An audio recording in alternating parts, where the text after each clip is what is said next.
Hello, how are you guys doing?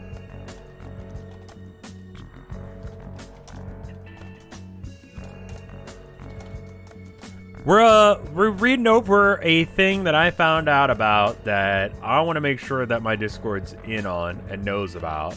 I don't really have any backing soundtrack for this, but before we get into it, I do want to shout out where you can read this information, because it may not entirely be possible for me to read all of it tonight.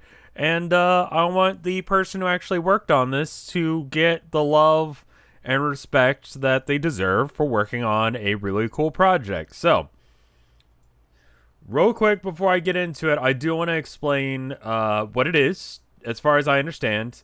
And while I'm doing that, I'm just going to zoom in on the URL, like super intense.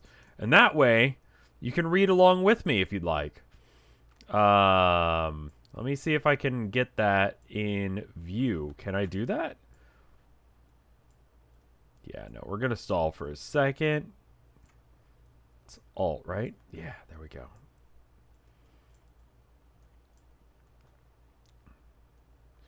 I'm a huge fan of creepypasta. I think this is something that I've brought up before. Matter, thank you for the 3 years of support. That's awesome, dude. Thank you so much. I'm a huge fan of creepypasta, you know? I like horror stories. I often, when I'm working on paintings or art or something, for the last few years, have been working on, I'll instead of, I don't know, listening to music or whatever, I'll listen to stories, and I like my horror stories. So, finding out about mysteryfleshpitsnationalpark.com. We're going to make this super big on screen for a minute. We can even just put it we'll just put it here for a sec. So, as far as I understand this is along the lines of a creepypasta, but it's instead of telling a story through, I don't know, like a block of text, it's instead a bunch of infographic stuff from a now defunct national park, which is a cool way of telling stories, So we're going to start up at the beginning. We're going to start up at the top, but if you want to read along or if you want to read the rest of it, mysteryfleshpitsnationalpark.com. There you go. Just go ahead and move that out of the way. So it is basically a Tumblr with its own hosted domain. So, it functions like a Tumblr, but it's cool. Let's read some. Discover the verdant force. I'm not going to tell you guys anything about this beyond what it tells you. So we'll just go off of that.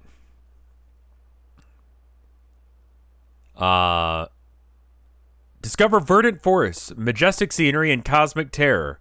Legendary trout fishing, geotectonic carnal moans, broken philosophy, backcountry hiking and camping, spelunker-led descent, campfire programs, Abyssal Cocopod, Mystery Flesh Pit National Park, U.S. Department of the Interior, Anodyne Deep Earth Mining Co.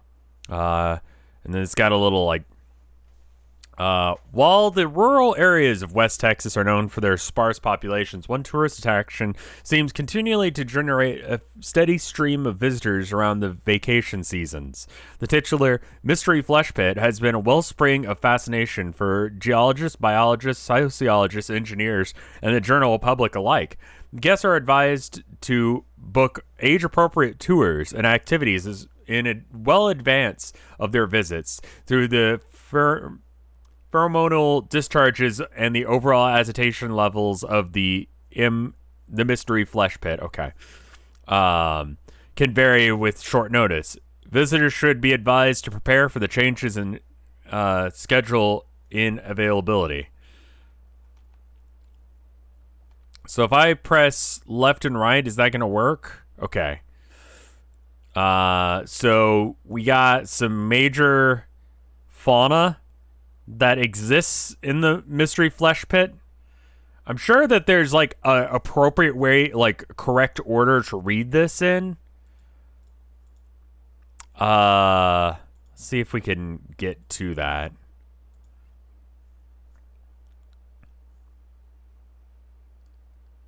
Read Calibrated Gallows chat. Calibrated Gallows said, if you add tagged, it'll be, oh, that's quite wonderful. Thank you. So that's slash tagged slash mystery %sign 20 flesh %sign 20 pit slash chrono.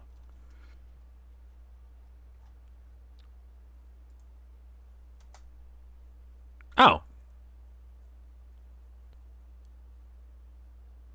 And this puts it in the chronological order. Okay, cool.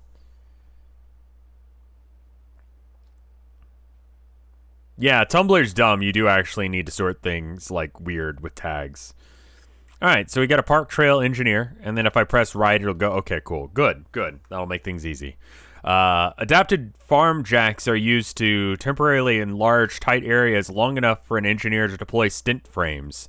So stents are like, you use them in surgery to basically just like extend out an area so that way the surgery can be done on like arteries and stuff. So we're saying that this guy is wandering around in like arteries or portions of muscle, and they put in stents.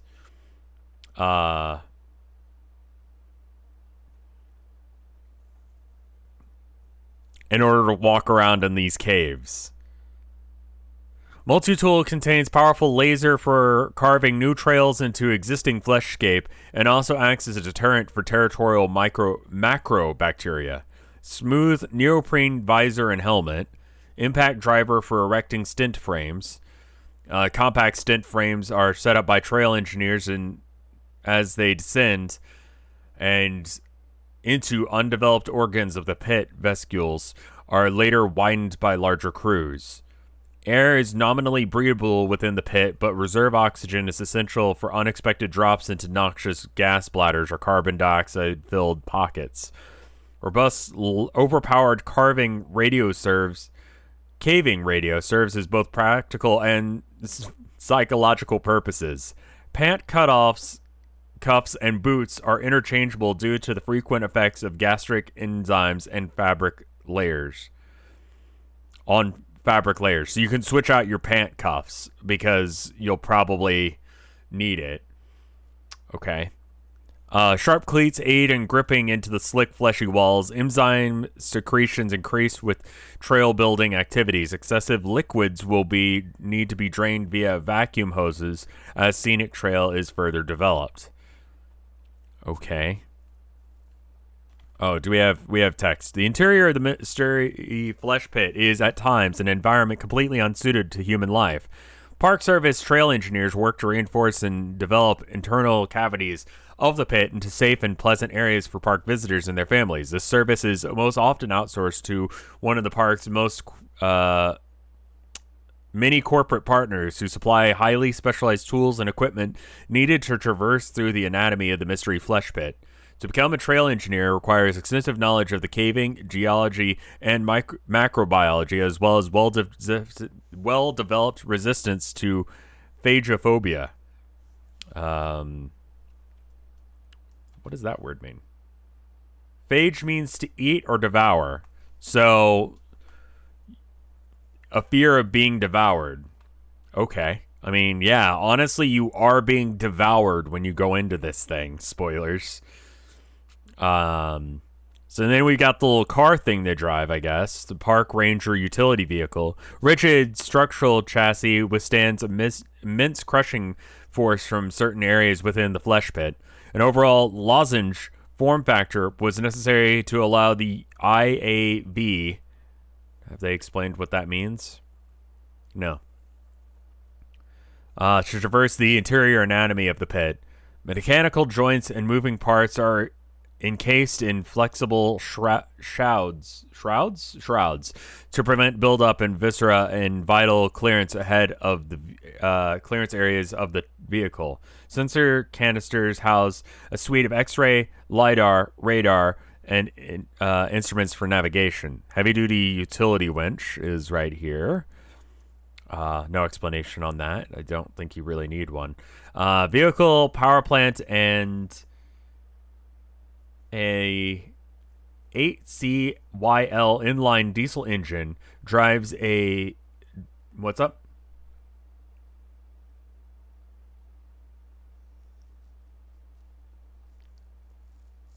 Yeah, winch in case if it gets stuck. That makes sense, sure.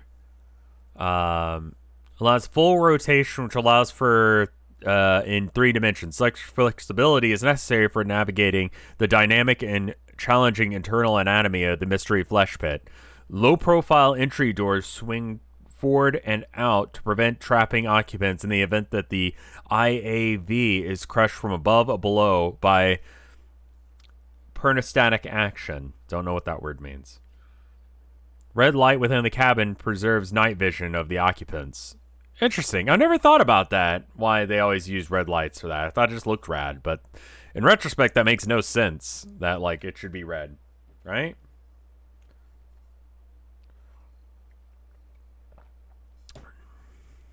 Okay.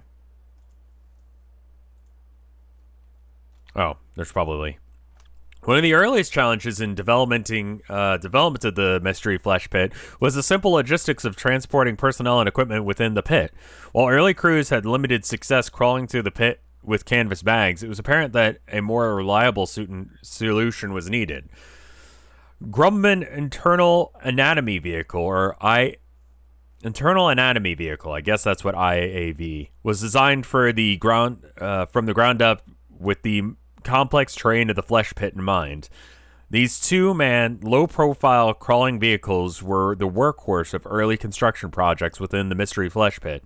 A high-torque diesel engine combined with a strong articulating chassis allows for the IAV to reliably traverse even the slickest and steepest routes. A streamlined lozenge profile prevents loose tissues from catching or latching onto the vehicle as it traverses many hundreds of miles of viscera within the pit.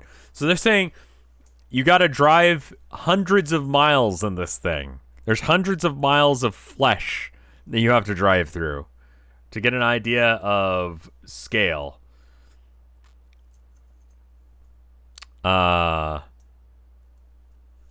This thing's massive. This living organism that's under Texas is massive. I should mention that this was recommended to me by several people on Tumblr. And I thought, hey, let's give this a go, because people like creepypasta streams, and this is sort of a creepypasta stream. Do you guys? I got an idea. We could like bootleg a creepypasta like soundtrack real quick. Do we have some like? I'm sure there's just some like toxic biohazard. Sure, let me find one.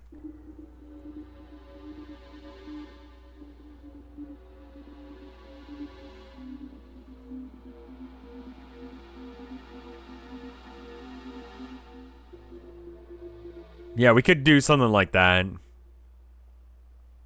Yeah. We could write a real quick musics.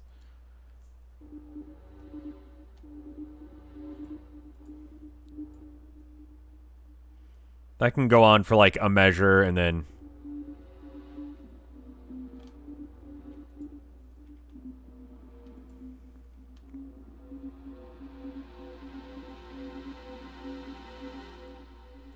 if the mystery flesh pit was real, would you go? No, that sounds fucking awful.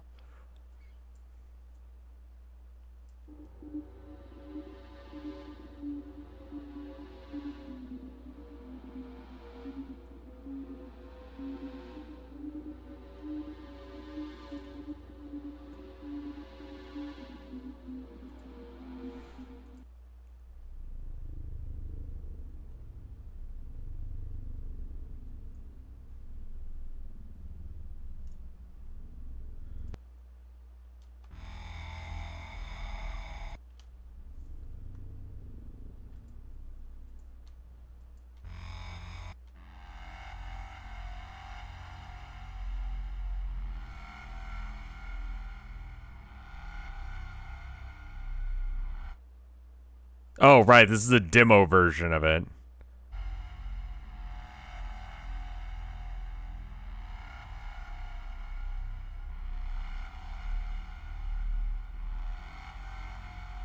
This one's a little too intense, isn't it?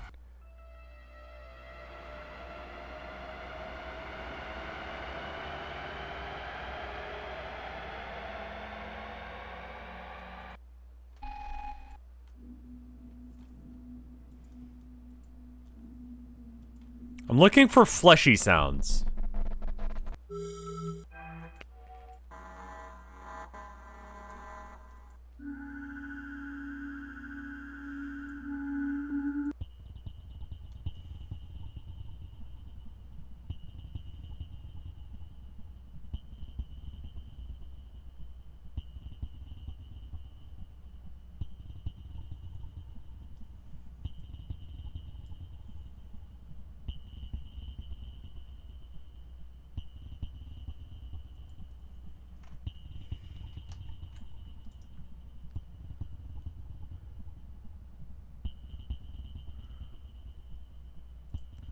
That's pretty good.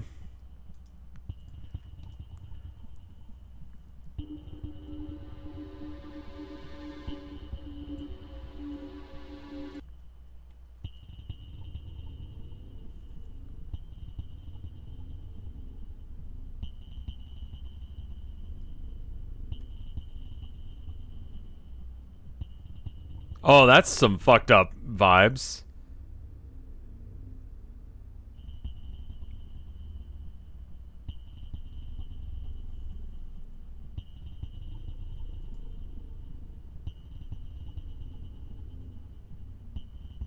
Yeah, for a quick, like, just fucked up vibes kind of sound. I mean, it's gonna cut out every now and then because I still don't own, like, an official version of Fruity Loops, but that's my next buy.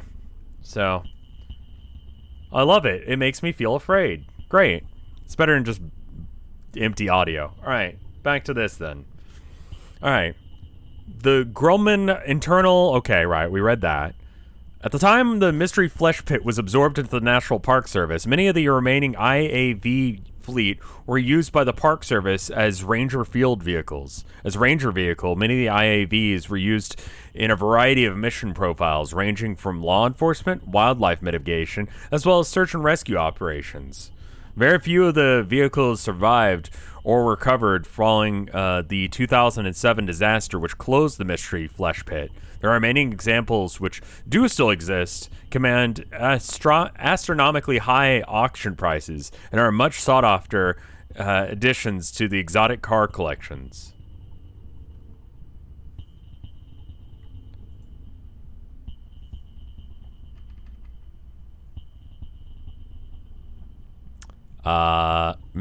Winter activities in the Mystery Flesh Pit National Park.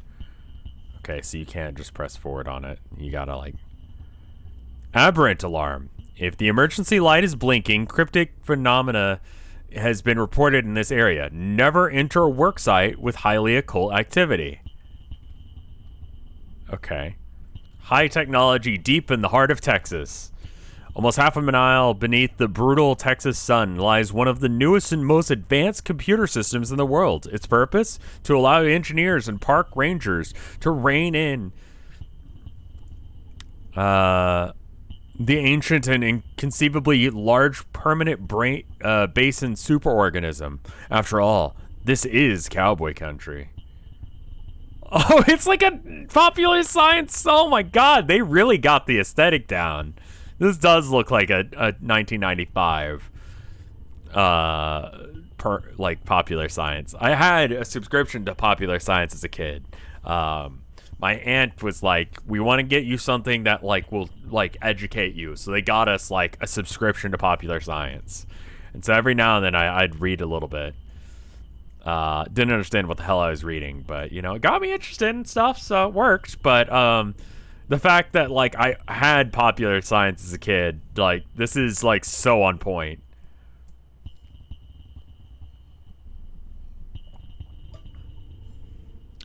The room I'm standing in buzzes with activity. Reflections from lights, gauges, and monitors flicker and dance on tall windows, which overlook larger glassed-in atrium. Beyond that glass, a 500-foot tall chasm of muscle and flesh. This is the Mystery Flesh Pit National Park, and I'm being given a tour of its control room by one of the park's technicians. While the park is staffed and operated by park service employees, it looks more like a NASA operation than what many imagine the work of a park ranger to be. It's a lot of work to manage and resource as unique as the Flesh Pit, says Aaron Welsh, the park's director of operations. He should know, Aaron has been with the Mystery Flesh Pit since its days as a roadside tourist oddity in the 1970s. I should say, if there are other creepypastas that you want me to read, if you enjoy this stream, I'm saying it up now at the top because I'm going to lose people over time, I'm sure. But, I mean, honestly, we're gaining viewers as we're going, so maybe not. Let me know. There's another one I want to do tomorrow. There's a lot of, like, YouTube series that are, like, you know, like the Walton Files, but I'm not going to do the Walton Files because I find that one kind of boring. But other ones that might be worth talking about and doing. So, Analog Horror Nights. I think that could be a thing we do. Yeah.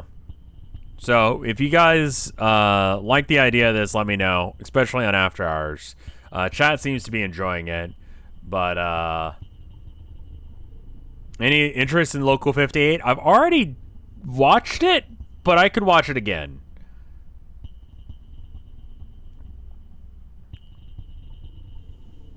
Anyway, back to the Flesh Pit.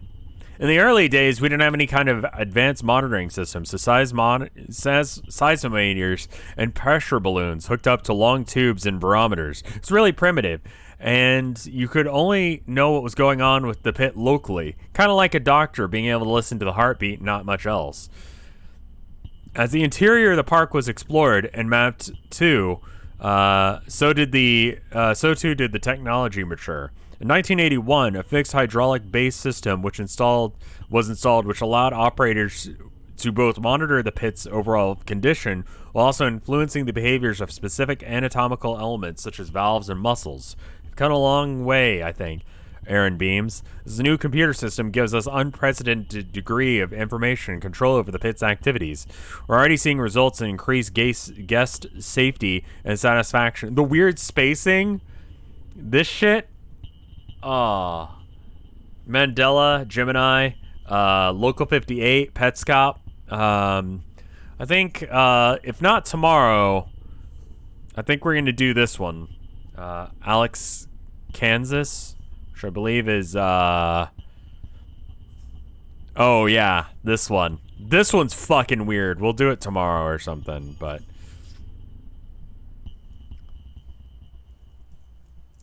Anyway, we're going to do this one now. Where are we? We've come a long way since then. A brand new control system was completed in April of 1994. It was the largest piece of a $500 million renovation of the park's infrastructure and lower visitor center. The darkened glass and concrete layer designed to be an acclaimed Santa Fe-based architecture firm, Roberts and Associates, is the brain of an extensive digital network which spans...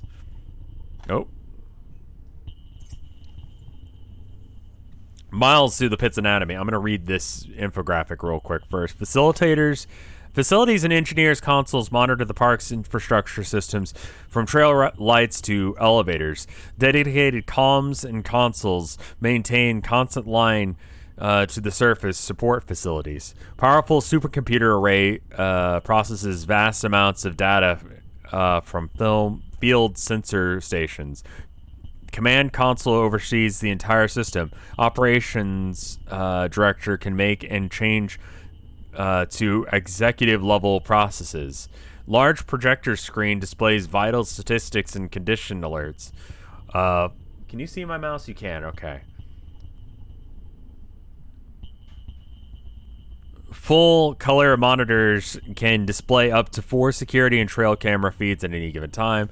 Resource console monitors the conditions of the pit and allow track park wildlife. Tagged wildlife are displayed, allowing technician to keep track of over 382 potentially hazardous fauna in the pit. The computer updates every 15 seconds. Mission control, elaborate control, $50 million renovation by Anodyne. Anodyne's going to come up a lot.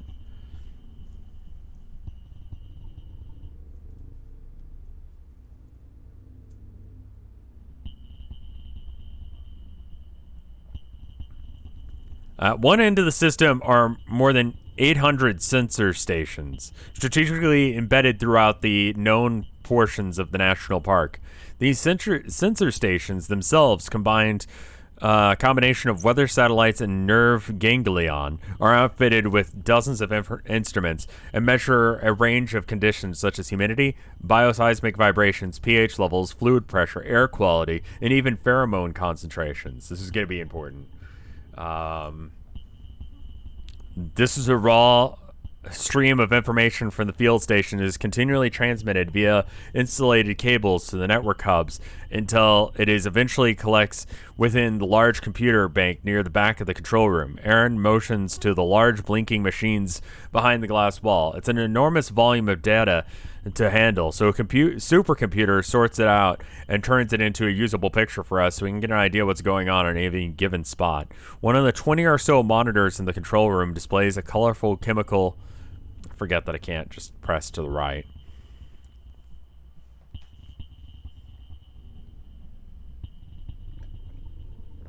If there's a time for Sun, I mean, like, honestly, if I'm gonna have Sun robot voice, it wouldn't hurt. Let me know if I go robot, though. Analysis readout from the park's anemic. I don't know how to pronounce that word. What is that? Amniotic. Amniotic. Of course, I've heard that word before. Thermal springs.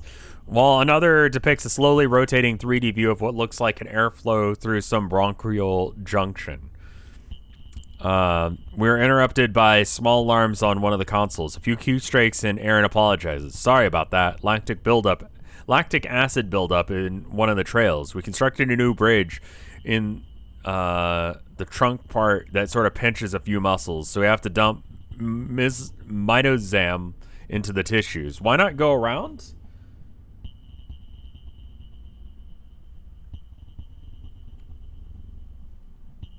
Will I go with... I'm not going to the park, no. What the fuck am I hearing? So, as far as we understand so far, this is them explaining in 1995 that they had a computer system put up, and that they, in the 1970s, have found this thing. This giant flesh cavern. Midazolam. Okay.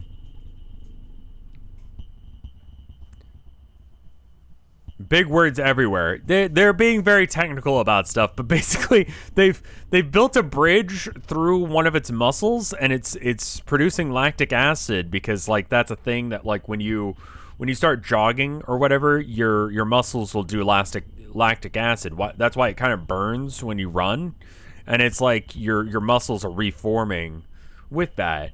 So this giant thing they're in is having a sort of reaction like running too much, because they built a bridge, and so they're putting in whatever this is, some sort of chemical, some sort of drug, in order to, like, stop it from, like, killing people on the bridge. It's a potential sleeping agent. Okay.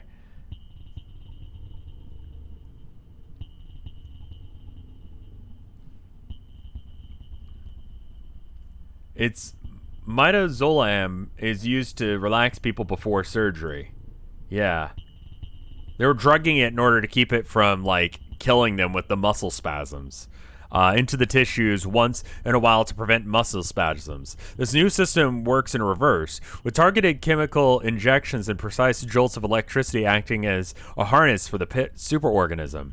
The ease in which the park manager is able to coax the pit into behaving is one of the key benefits of the new control system. Muscular gastric actions in the mystery flesh pit limited our tour availability and guest safety, and greatly inhibited certain substantial development of certain organs until the new system was installed. The safety of the park of the visitors has always been our number one priority, explains Aaron. I love the shitty, like, casing that he's got here, like this, where it's got these huge gaps. Like, whoever did this definitely had popular science as a kid. Like, that's wonderful. We're still in the early stuff, yeah. We haven't gotten that far yet.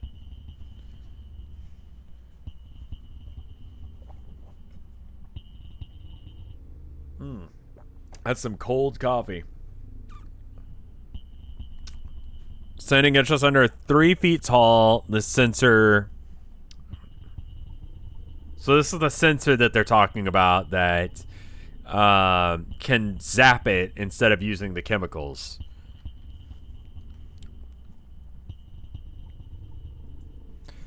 Room with a view. The updated architecture of the lower... Okay, so I'm going to skim read these descriptions just because it's a lot of words. And again... you can go and read this for yourself at mysteryfleshpitnationalpark.com.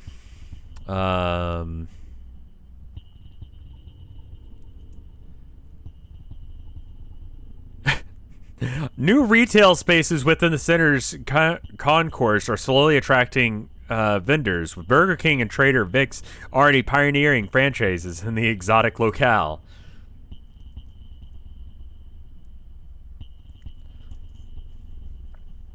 Yeah, text warping in order to get the thing to actually fit the design that they have for the page. We want people to feel safe and secure when they choose to bring their families down here, and we also want them to experience the sense of excitement and wonder that made the Mystery Flesh Pit National Park famous. The trick is doing it safely. I mean, no one wants to get eaten. We aren't crocodile tours. One of the huge organs beyond the glass slightly tenses, and the visitor center shifts a little, seeming to challenge his words. Aaron's offers a smug grin to my initial reaction. He laughs a bit and helps me to my feet. There's nothing to worry about. We've got this thing on a total lockdown. And for the time being, it seems like we do. Let's just hope it stays that way.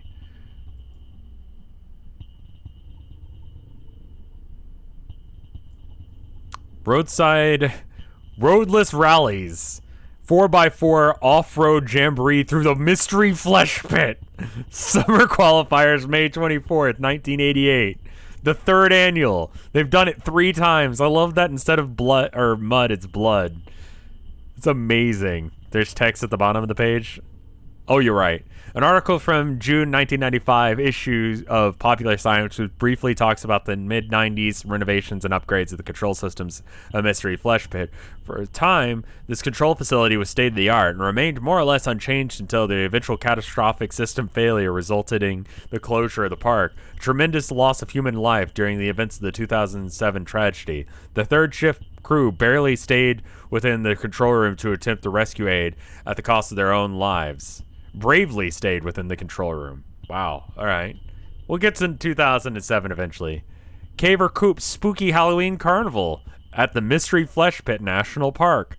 So, I feel like whoever made this might actually live in the area because I want to like... It seems unrelated, but give me a sec.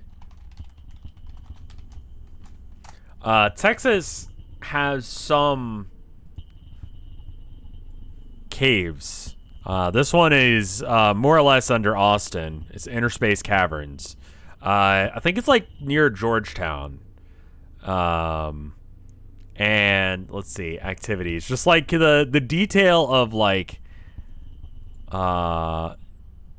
they have like, yeah, you can just go in there, like this huge caving system.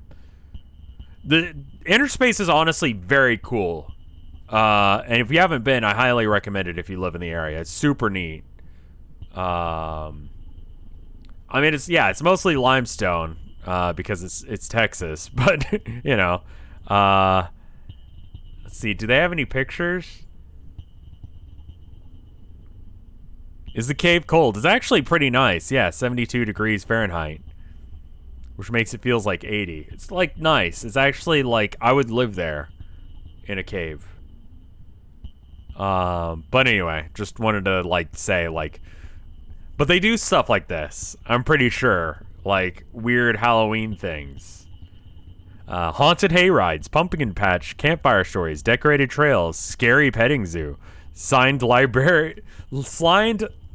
liability waiver required, safe trick-or-treating, blood, just blood, corn maze, drink specials at Chili's too, and Trader Vic's. 1992. So in 1992, I would have been 4? Yeah. So that could have been a thing I would have gone to had this been real. It depends on where exactly in West Texas we're talking. I live like Central Texas. West Texas has fucking nothing. Like, a flesh pit's worker. I love this detail right here. They could have just easily had this, but this like gives you a scale of the thing. That's so cool. Whoever made this put so much work into just random details. Like, I love this. I love this thing so much, and that's the reason we're streaming it. This didn't need to be here. You could have just had this. This is a little like pendant, but this makes it more real. The little measuring stick. You can go and find a I don't know. I'm gushing. Sorry.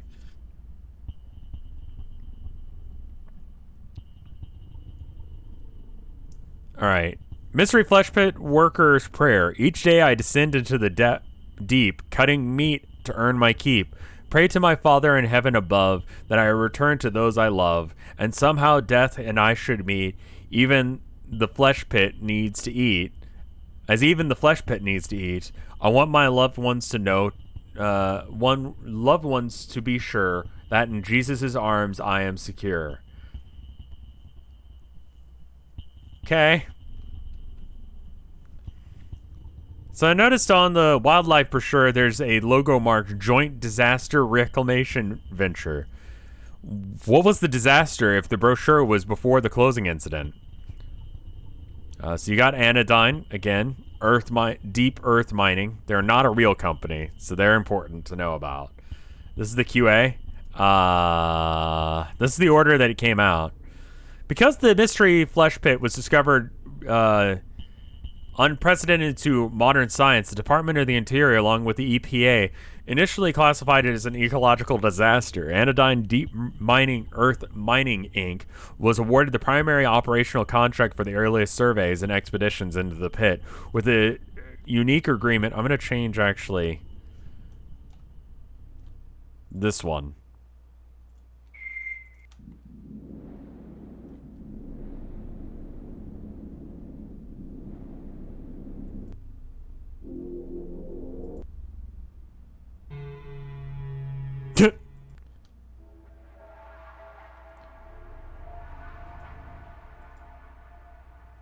Let's bring that down a bit.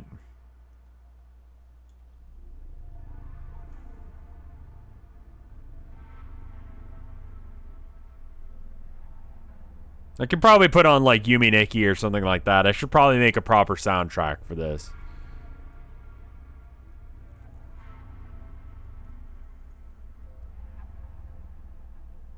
Yeah, that's actually pretty good. All right.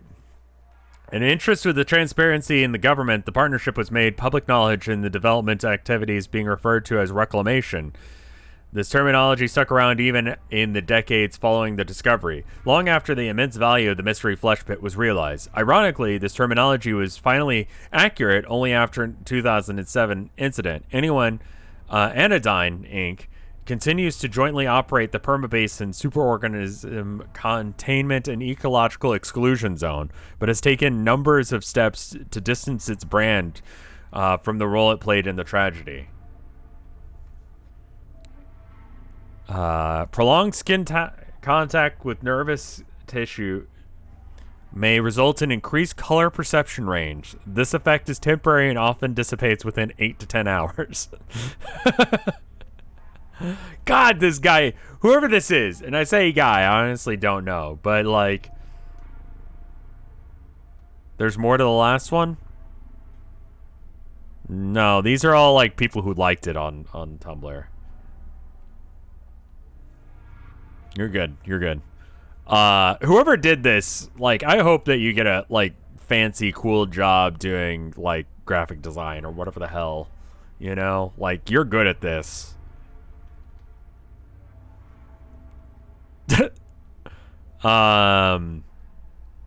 During the heyday of the Mystery Flesh Pit National Park, there were many attempts to entice foreign tourists to visit the park.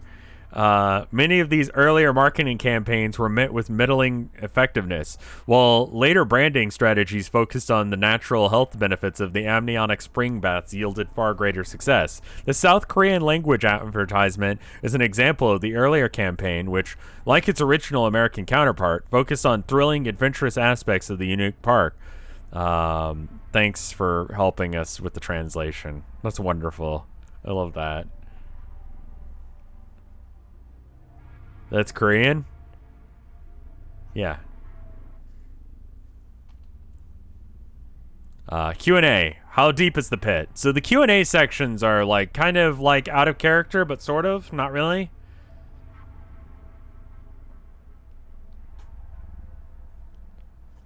I think.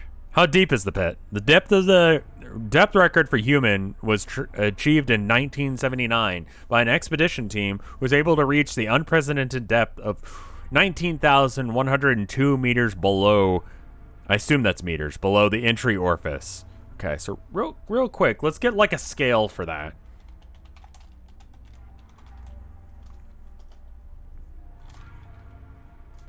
The Empire State's Building is 1,250 feet.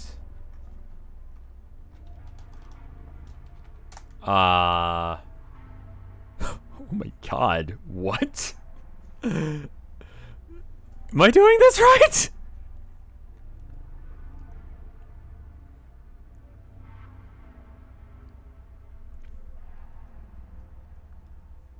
Like that's how tall the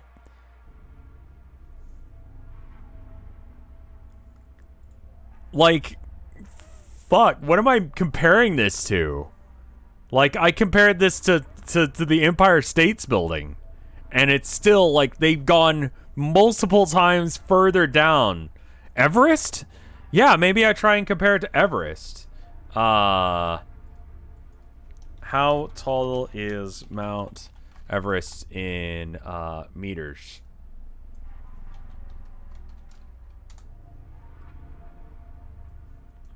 Okay. 29,032. So, like about halfway up Mount Everest. Oh my god. Oh, that's feet. Excuse me.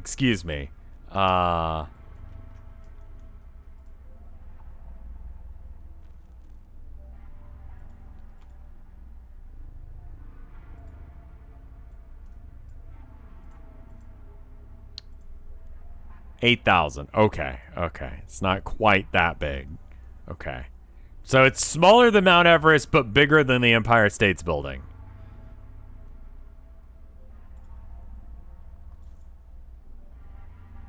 Okay.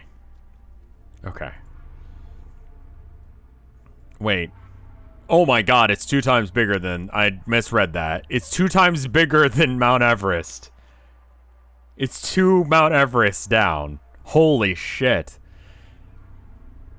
Was able to reach an unprecedented depth of 19,102 meters below the entry orifice, surpassing the previously held 1976 record of 12,117 meters. At depth below 19,000 meters, the anatomy of the pit begins to noticeably change and become less anatomically similar to the surface forms of life.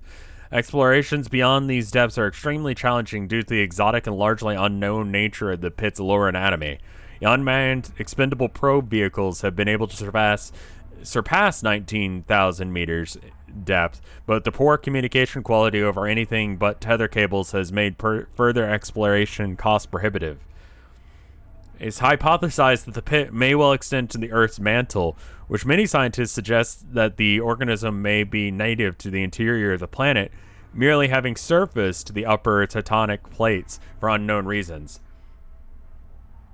So again, to be clear, we're talking about that they're just building a fucking Applebee's inside of something that...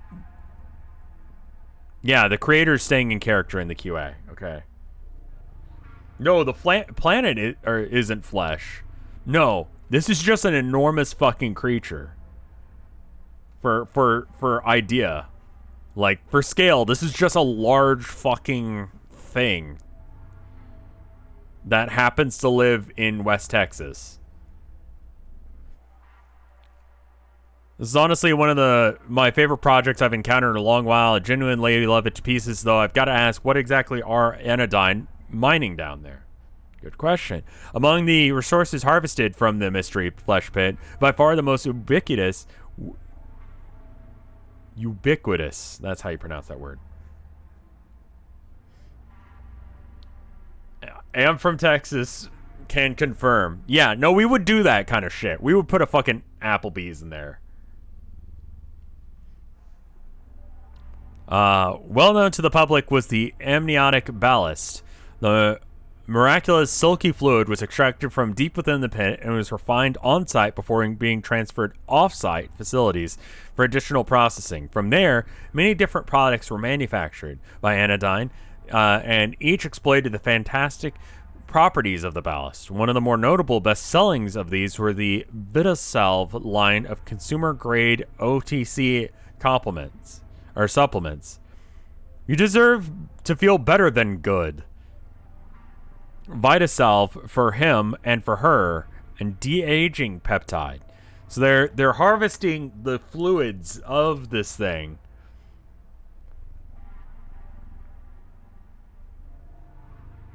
For health reasons.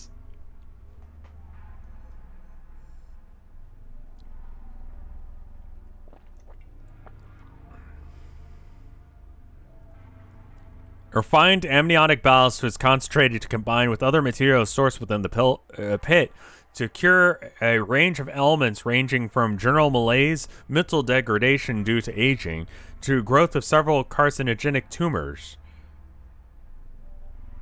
What? Oh. Wait. What? Oh, to cure the growth of several carcinogenic tumors. Okay, got it. When consumed recreationally, the refined amniotic ballast fluid created a very strong and pleasant psychotropic effect, altogether different from alcohol, cannabis, opioids, and hallucinogens.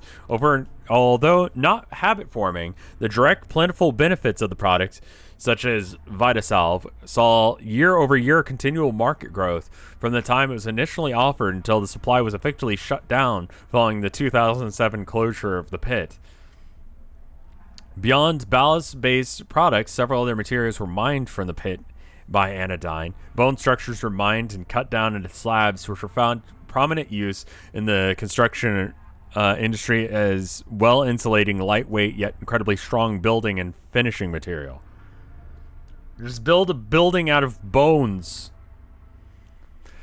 Found this today. Man, it brings me back memories. Did the Burger King ever open up in the visitor center? I vaguely remember hearing about the special King's Crown you could nab there. A renovated lower visitor center opened in 1995 with an addition of expanded and fully enclosed main concourse for commercial vendors.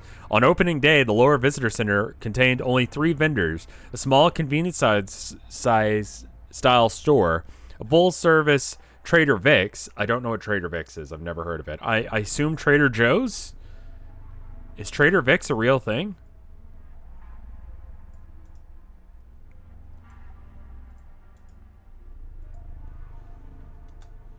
Oh, wow. It's actually a thing. Okay, never mind. I've just never heard of it. Okay. An airport-style Burger King. Plans for Rainforest Cafe never advanced beyond initial talks with the park service. How long could someone live in the flesh pit long term? Archaeological evidence of prehistoric human activity where the pit has led to conjecture among scientists that long-term habitation within the anatomy of the pit is possible but unlikely. Without modern technology tools, any humans living long-term within the entrails of the superorganism would need to adapt to the perpetual darkness, subpar oxygen, constant high humidity heat, and continual changing fleshscape. Love that. In order to survive. Over hundreds of generations, when combined with poorly understood long-term effects of consuming amniotic ballast fluid, it is entirely possible that humans adapted to this lifestyle would be fundamentally different than modern humans. We haven't read too far. We're only a few in. But, yeah, so basically, yeah, you could live in there, but it would fuck you up to the point that no one would recognize you as human anymore. So, that's good. Absolutely no visitors without prior authentication from site director. Permabasin Recovery and Superorganism Containment Corporation, Journal Anesthetic Production, and Surface Administration Facility. That is definitely some other thing in Texas. Like, that thing, like, that's a Texas guy. I'm just excited 10 years later. Okay, so we have the IAV again. Indicate the damage on the diagram with the following legend. So just like, if there's an issue with it, occult marking is one of the things that could be on it. That's fine. So if there's damage, you want to write down that there's an issue.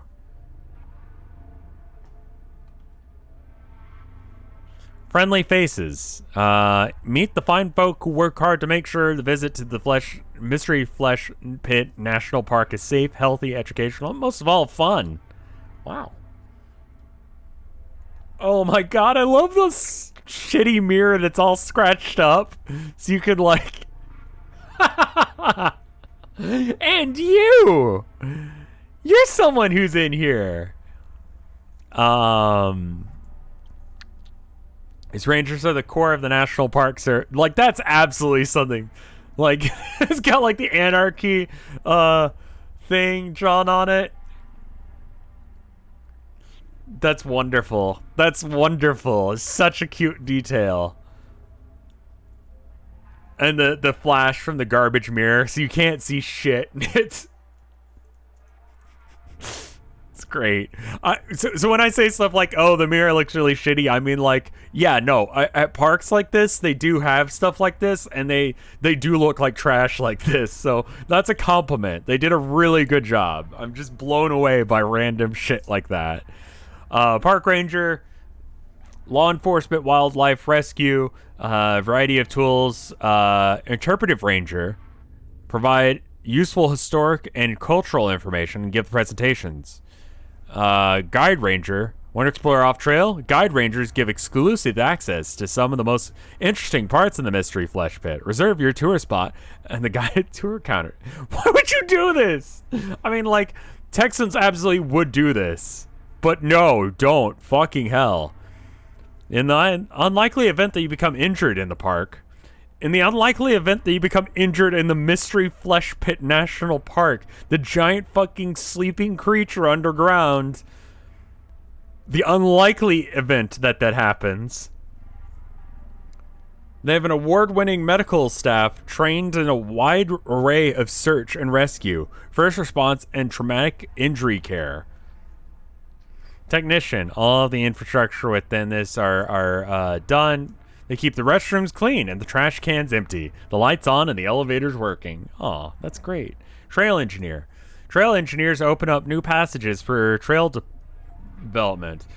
Also while maintaining existing hiking routes by trimming excessive tissue growth. Okay. Surveyors are like underground astronauts who bravely venture into the unknown parts of the mystery flesh pit. If you see a surveyor getting ready for a descent, give them a wave. Many surveyor expeditions require spending several weeks or even months deep within the abyss. Yeah, they're actively trying to keep it from healing so that way you can go on a little, like, nature hike. Laborer. Building things inside the mystery flesh pit is a tough job. Thankfully, these hard-working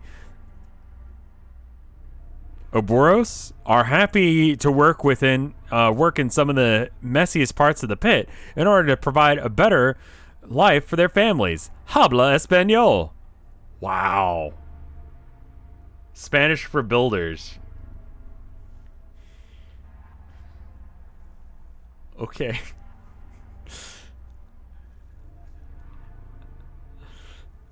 Yeah, someone's not getting paid shit.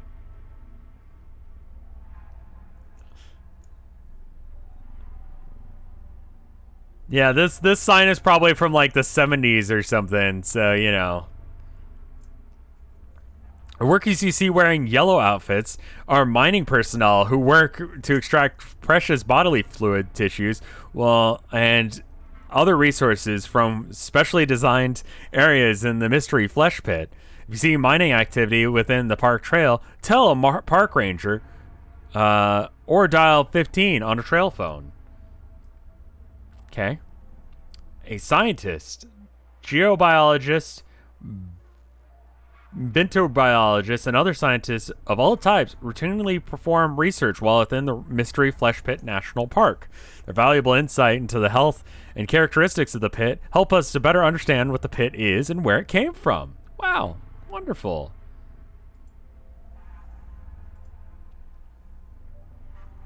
This info kiosk was originally installed in the exhibit section of the lower visitor center, like one of the many displays intended to educate guests about the several aspects of the Mystery Flesh Pit National Park. In this case, the variety of personnel types might be encountered during the visit. A color palette is reflected of the mid-90s renovation to the lower visitor center, which is aimed to create a more clean, professional, family-friendly presentation to the entire experience. At its peak, between 200 and 500 private and public personnel would have been active within the park at any given time, with an additional hundreds outside the park acting in support roles.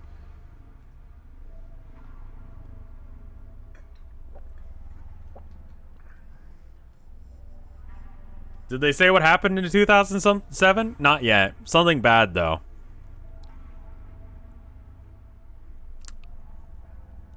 Okay. So this one sounds important. Take a moment to familiarize with the many features and capabilities of the Interventural Camping Equipment Guide. Your life may depend on it. Backcountry camping within the Mystery Flesh Pit National Park many unreinforced natural trails offers unparalleled. Why would you do this? Why would you fucking do this? Holy shit, fuck that.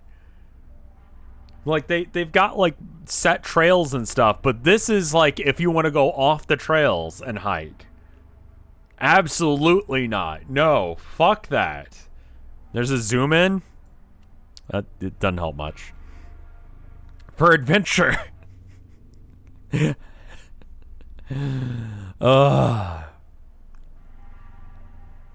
Leaving behind the illuminated and ventilated structure of the main park area, they keep bringing up how warm and wet it is.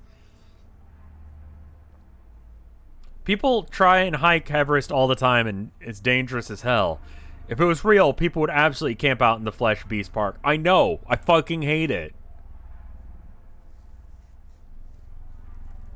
Like all this makes it sound like it's reasonably safe to do this. You know? It's not. It's fucking not. It's 100% humidity and 98 degrees all of the time because it's the inside of a living creature. But yeah, you can get off the sections of the place where it's like, you know.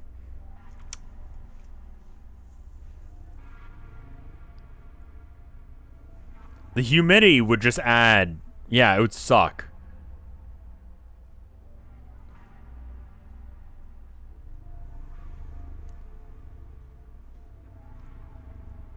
bodies on Everest are, I mean, similar to this situation, there are bodies on Everest that are like, past a certain point, it's just not worth it to try and go and get them because getting them back is like too dangerous. And so there's like road markers on Everest that are just like waypoints. Green Boots Cave, you know, that kind of thing. And it's like, there's a fucking dead body up there. And if you want to make sure you're going the right way, if you see Green Boots Cave, then you're going the right way. And it's named after a guy who died there wearing green boots.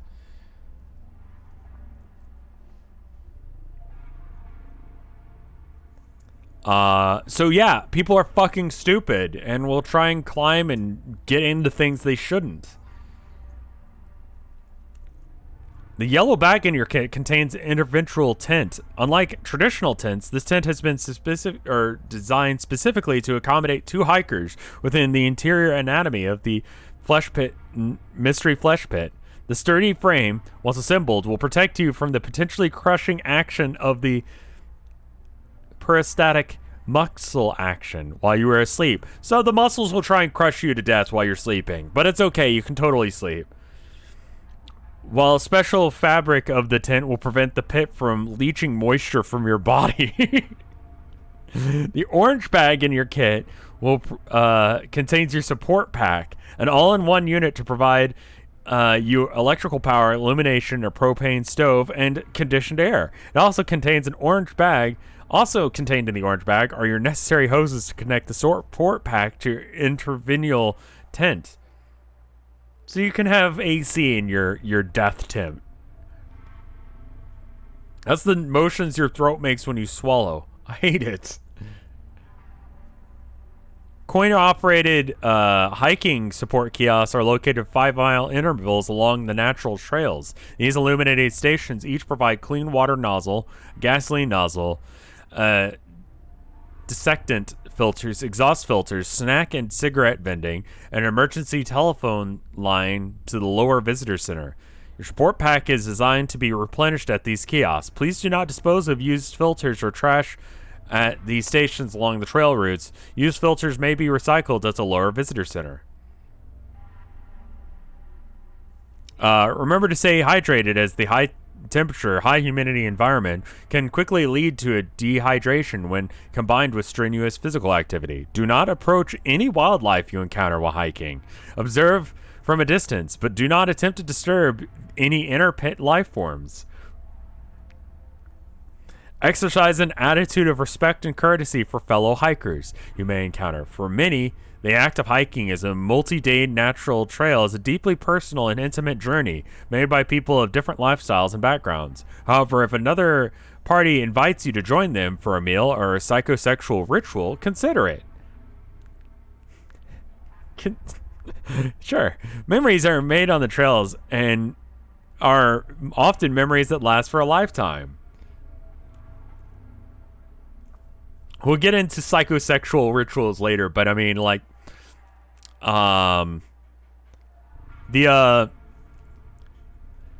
remember the drugs? You remember the drugs you could have from like a couple ones back? You could just sniff a line of goo juice off the wall and get high and have literally weird fucking sex inside of a creature. Consider having weird sex with people. Natural trails with a mystery flesh pit exist in complete damp darkness. Please ensure that your personal and camp lights are operational before setting out. Astropod, thank you for the 7 months of support. When finished, please return your interventional camping equipment kit to the hiking equipment checkout counter on level 4 of the lower visitor center. So I like that they show how the tent works. It expands outwards from this like box thing. And then instead of it being like tent shaped, it's like this weird shape. That's great. What if we held hands in the mystery flesh pit? One of the many activities in available to the visitors to the Mystery Flesh Pit National Parks. Perhaps the most difficult and challenging were the many natural trails and hiking routes. These natural trails, unlike the reinforced and enclosed tour trails familiar to most park visitors, were well respected and infamous among hiking enthusiasts for the intense endurance required for a successful hike, a full route. Climbing, caving, diving, and orienting were all skills demanded by trail hike, although the introduction of the interventional camping equipment kit made the logistics a manageable prospect for park guests. For a deposit of $130, pairs of visitors could rent a kit from the park's lower visitor center for up to 2 weeks at a time. While revolutionary for the time and essential for any serious attempt at camping within the entrails of the Mystery Flesh Pit, many have complained about the noise and weight of the support packs, as well as the claustrophobia of the tent design. Today, surviving units in operational conditions are often used by Antarctic researcher personnel on extended expeditions where vehicular shelters are not viable. What an awful fucking place. Oh, good. Oh, hold up. Surgical excavation crew field recording. Let's pause our creepy musics that I made on the fly.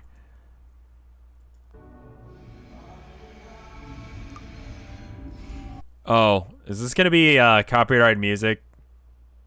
Okay, just heads up if you're watching on After Hours, this might be copyrighted. I might have to like mute this section. Just as a heads up.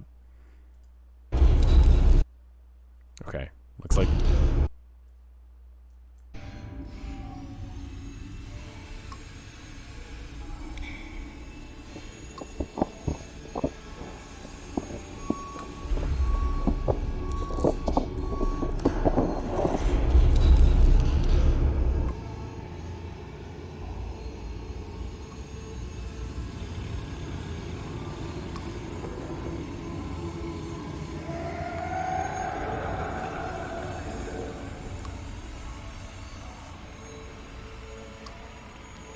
They're either harvesting the bone or they're carving out new tunnels here.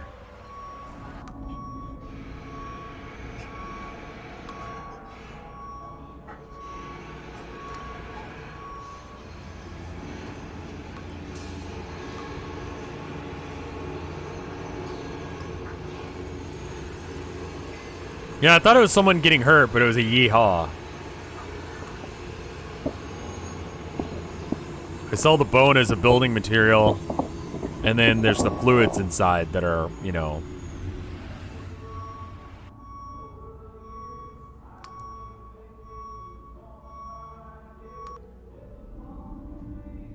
I love the shitty country music. That's so, like, that is 100% a Texas thing.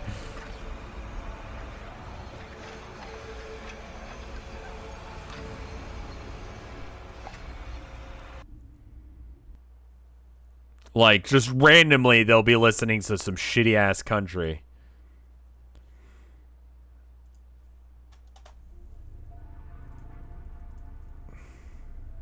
This might have to be a multi-day stream thing, but, because I have no idea what my wife is cooking, but dude, it smells really fucking good. This guy has injured good vibes, honestly. Gumption, Texas. I don't think Gumption, Texas exists. Yeah, no. If you search up Gumption, Texas, you just get Mystery Flesh Pit stuff.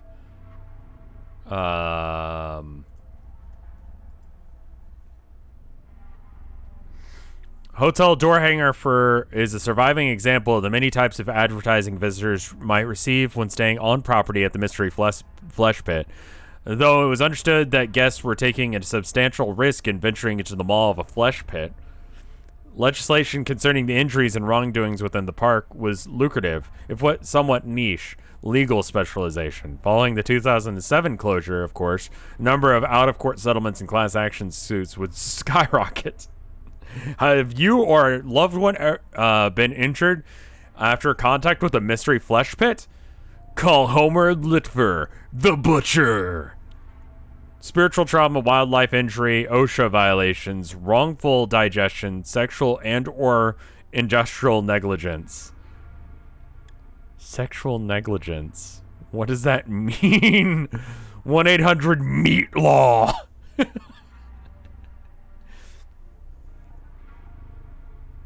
Respiratory muscule folds are unmarked. Exercise caution to avoid entrapment. This is a sign for a trail thing. Did we skip a page? No. Okay. Accidental discovery. So this is from Unearthing the Unholy, Exploring the Tragedy of the Mystery Flesh Pit. Accidental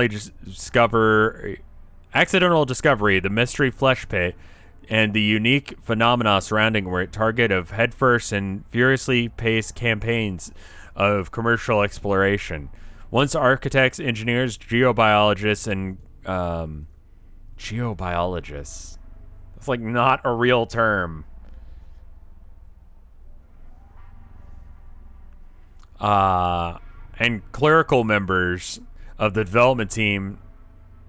I mean, it's for a flesh pit, so it makes sense, but geobiological, rock biology, you know.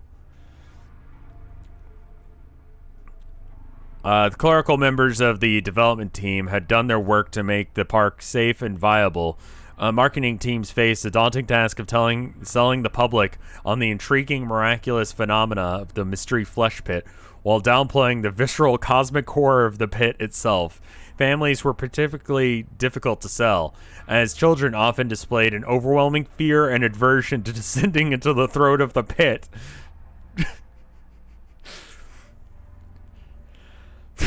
Yeah, no shit. One strategy early in the park's history was the creation of the cartoon mascot, Caver Coop.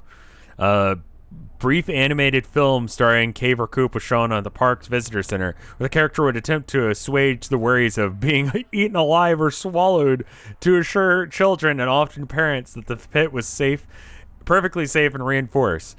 While the attraction was absorbed into the national park system in the early 1980s, signage and other graphic materials were updated to the NPS graphic identity. The architecture of the park's surface facilities and the expanded renovations during the time better fit the natural resort image of the Mystery Flesh brand, drawing inspiration from local Santa Fe style integration with the unique bone formations within the interior of the pit, compounding the design choice.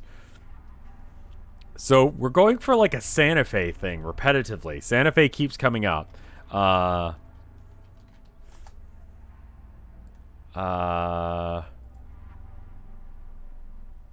I want to show Santa Fe, New Mexico. So they're referencing Santa Fe because it's relatively... I want to make sure that doesn't have, like, my location. So, here's a map of the United States for those of you not, like, super in the know, right? One map shows that it's near Odessa and Lubbock. Sure. So, Odessa is here. Lubbock is somewhere in this area. Fort Stockton. So, like, I used to travel from Austin to El Paso during the summer, and that was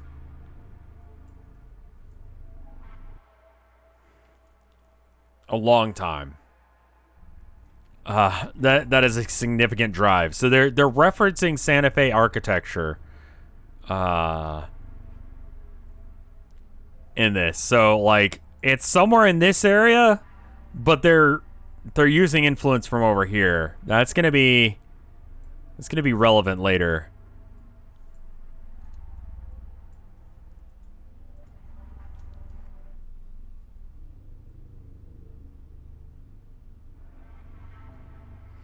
There's a town called Surco. It literally means help in Spanish. There's a map here. Okay, cool.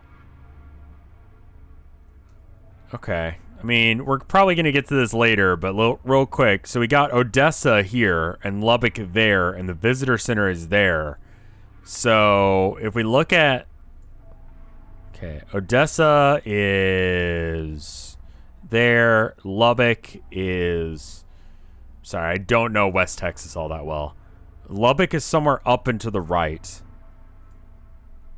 I know of Lubbock. I haven't been, really. Fort Stockton, I've heard of.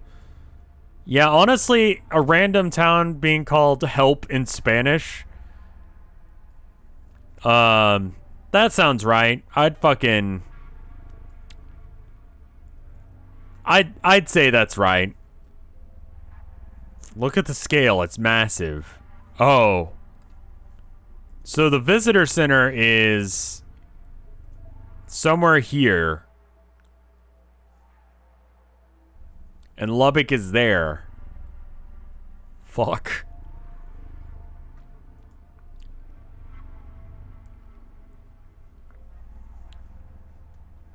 Let's see. Mystery Pit was downplayed alright. The other graphic material were updated, okay. Compounding this design choice. Okay. Mystery Flesh Pit National Park. This is West Texas. If I've ever seen fucking a picture of West Texas, that's it. Fucking nothing. And it's flat as hell. And there's basically no, like, grass. That's so fucking accurate. That's why when someone was like, oh, what was the name of that town that's just named Socorro? Yeah. Yeah, no, I would just call some random place in West Texas Help. There's fucking nothing out here. West Texas sucks. Texas Monthly, that's actually that is a real, like, magazine. No mountain too high, no tunnel too low. Anodyne. Global leader in industrial equipment, geosurveying, construction, deep earth excavation, civil engineering, manufacturing, pharmaceuticals. Weird choice. Resource extraction, supply chain logistics, site security, metaphysical solutions, and software development.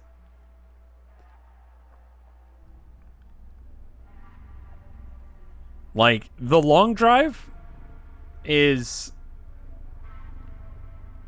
legitimately, like, West Texas simulator. Fucking nothing but sand for miles.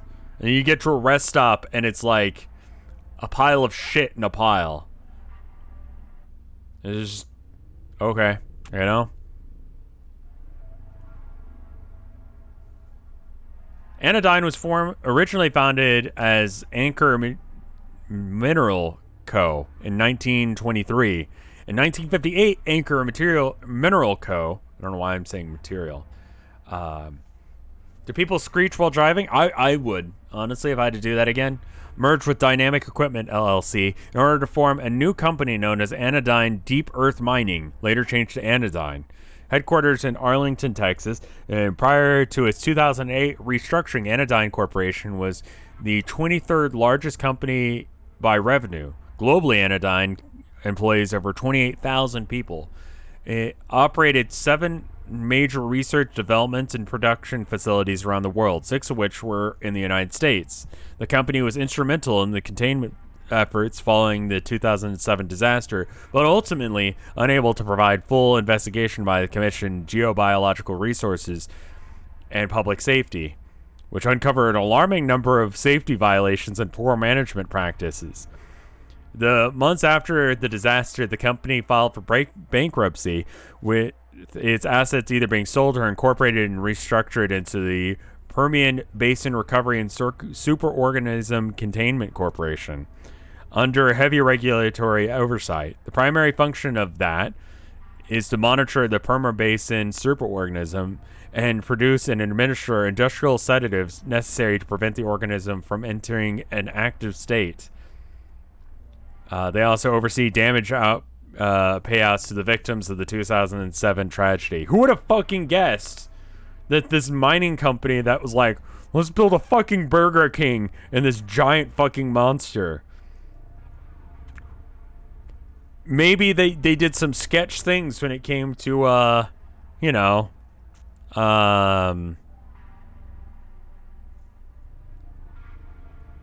what the fuck are they talking about with this tragedy? They haven't gotten to it yet, but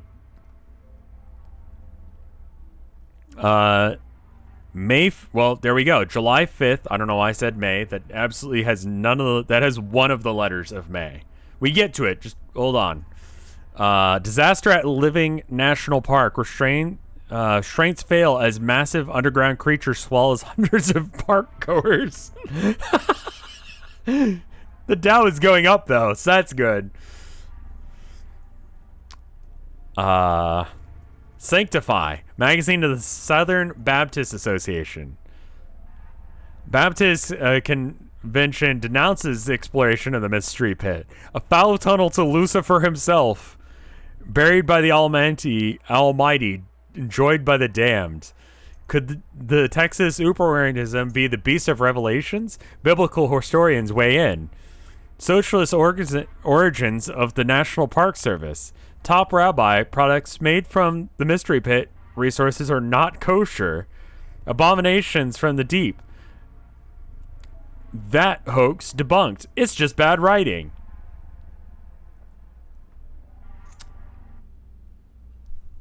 I love this. I love this. The National Park Service. It's socialist. And surprisingly, the wonder drugs from the Mystery Flesh Pit are not kosher.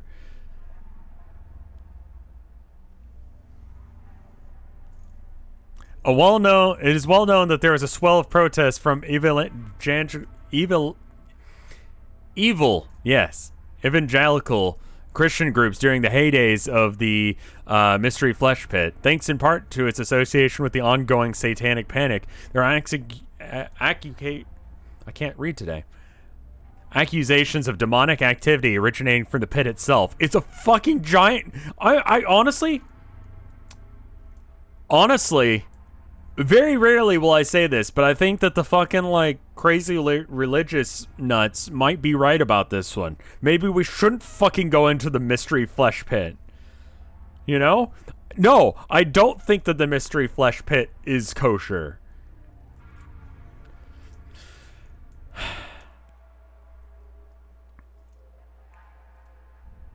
The Mystery Flesh Pit panic faded into obscurity. The inclusion of a dedicated, albeit non-denominational chapel in the 1990s. They put a fucking church in there. They put a fucking church in the lower visitor center. Seems to have been a watershed moment for the God-fearing and now anodyne stock-owning vocal leadership of many of the organizations accepting the Mystery Flesh Pit as nothing more than a noteworthy oddity on the Texas map.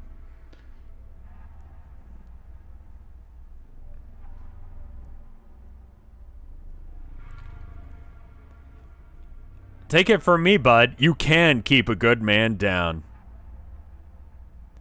With the right benefits and incentives. Are you tired of the humdrum traditional forestry work? Do your daily duties feel routine? Is your life lacking in a sense of thrilling adventure? Why not consider a tour with the Mystery Flesh Pit Park Rangers program? The Perma-Basin Superorganism Natural Preserve is always taking application and offers tremendous benefit package, including PTO. That's nice. Full medical and dental, psychiatric, vision insurance, life insurance, early retirement eligibility, as well as ample opportunities for expedient advancement. Wow. You get PTO and insurance. This is actually a pretty good gig. Guys, get on this. I'm sure nothing bad will happen. Tackle the most challenging and rewarding assignment in the entire park system by talking with your supervisor about the transfer to the Mystery Flesh Pit today. If you're a fan of the Mystery Flesh Pit, go check out the This guy's at Down the Rabbit Hole, a novel in progress that centers around a journalist piecing together the Flesh Pit disaster 4 years later. The mystery Flesh Pit and the man who fanned it. Cool. I'm going to read all this in a second, but newspaper clipping from the Dallas Morning News, 1975. This is one of the earliest public accounts of the pit from the days when James Jackson used to personally give tours. It's not the same Down the Rabbit Hole as Fred, right? Everybody, please watch your step as you're getting out of the elevator, announced Jim Jackson. The last thing we want you to do is hurt yourself on the first step in. Jim is the first explorer and head guide of perhaps the strangest natural attraction in the Western Hemisphere, the mystery Flesh Pit of West Central Texas. We had descended in what might have been thousands of feet down in a great funnel-like pit, the natural opening to the immense organic caverns.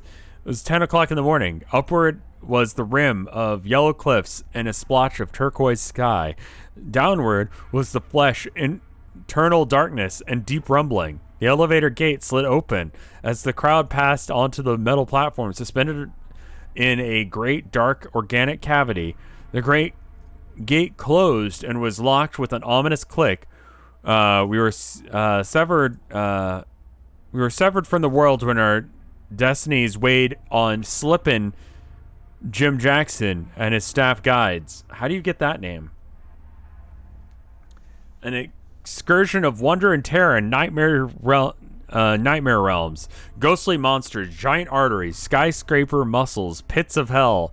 4 hours which brought us to rest at a huge chamber and an immense organism. We're 3 miles, 2,840 feet below the surface, remarked the explorer as he lit a cigarette that began to softly illuminate his weathered face. Of course, we could go down nearly 2,000, maybe keep going, but before I love the random.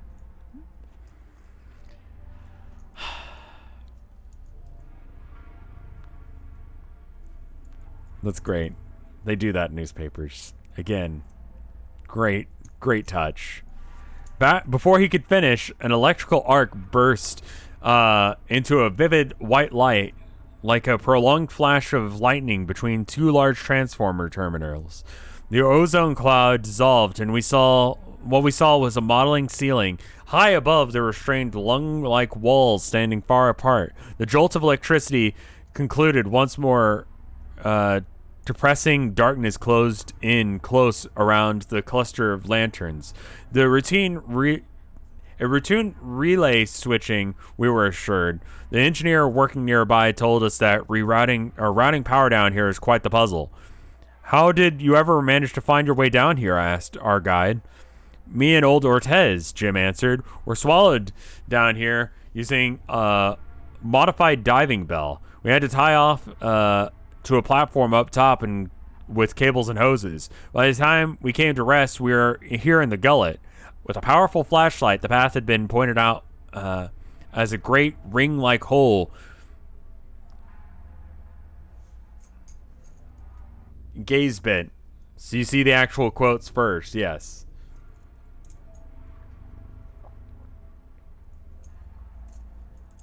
It even has printing errors.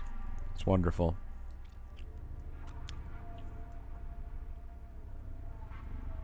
Let's see.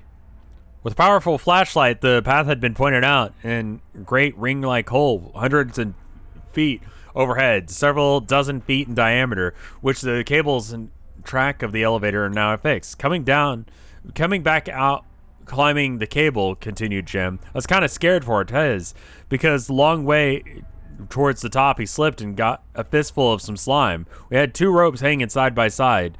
On one, we would pull ourselves up a foot or two at a time. At the same time, the fellow helping us up top would jerk up the slack in the one that was tied to us. We made it back without a scratch, but before either of us had topped out, and before we were both mighty near all in, if we'd been another yard or two, I guess we would have been down here still. James Jackson is not the explorer with the pith helmet, tight legging pants, and horn-rimmed glasses, but a genuine article of the cowboy tradition with an astronaut's flair. Love that. There is a difference between the highbrow explorer with money and prestige as speedsters to fame, and the prowess of the pioneer who blazes his way over the new horizons with nothing save a step that is true and a light in his eye that knows no fear.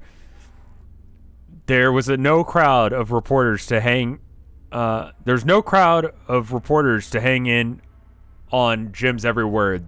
Had he failed in his purpose, there would have been none of the soothing ointment or consolation that comes from explorers of position in the shape of victorious defeat. When they do not succeed, had Jim been killed, he would not have been a national martyr in the case of science, but a damn fool. He did succeed, though.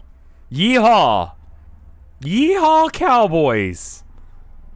He did succeed, though. The hats are off to him.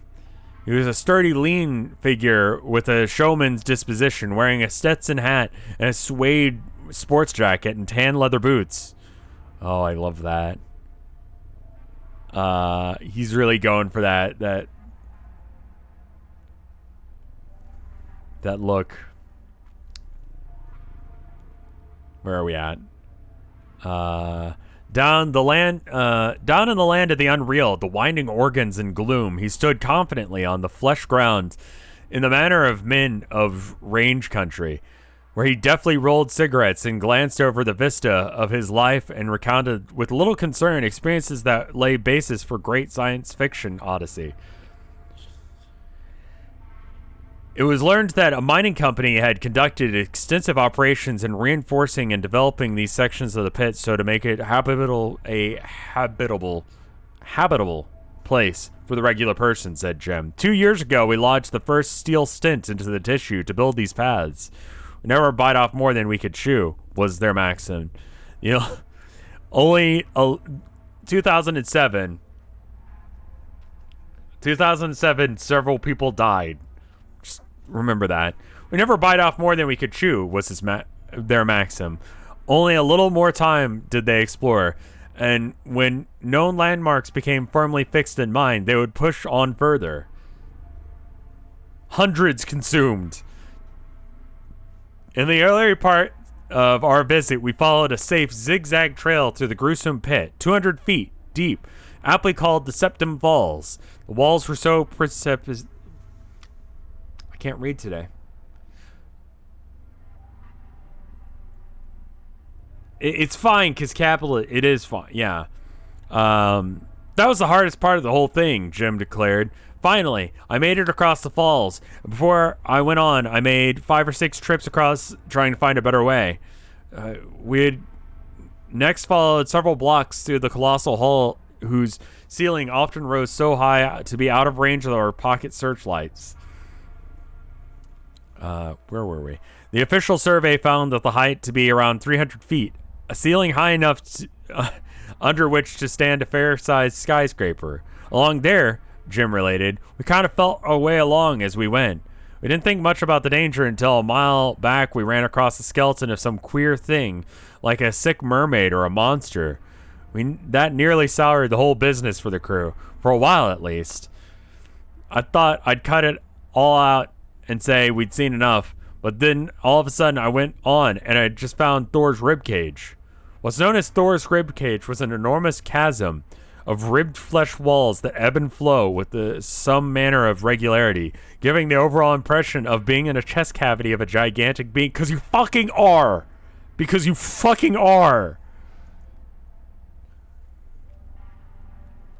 And for a long time I thought the ribcage was as far as it went. But one day, while back there, we climbed up the steep wall of the opening and followed it until it quit. And there was the pleasure domes. Okay. The pleasure domes. We spent a night and part of 2 days wandering around there, like being turned loose in the canyon pasture on a long dark night, with only these electric torches for light. During that time, we started opening the sacks and checking out the goop inside. Mighty weird. Mighty weird. I don't even think that they think that it's not a creature at this point. Like they're aware that it's a fucking creature, right?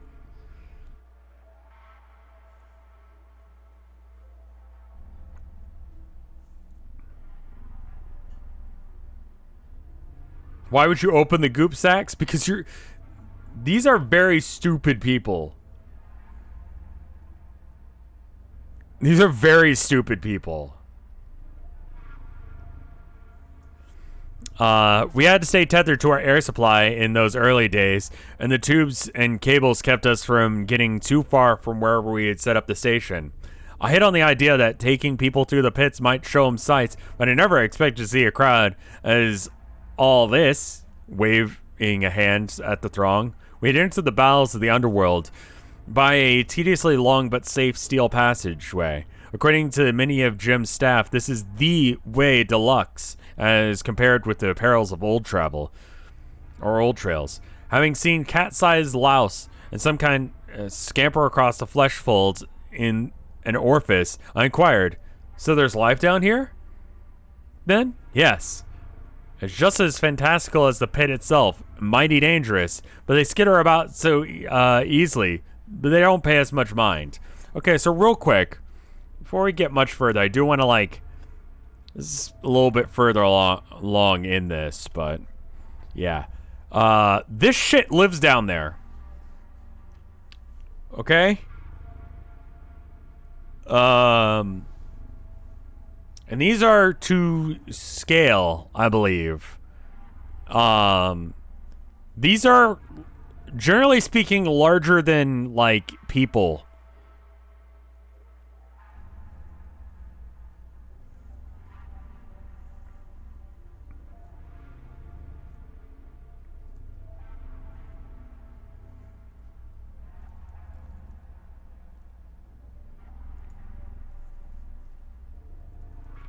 Wait till you see size comparisons. The Abyssal Cocopod is 20 feet long. This thing is 20 feet long.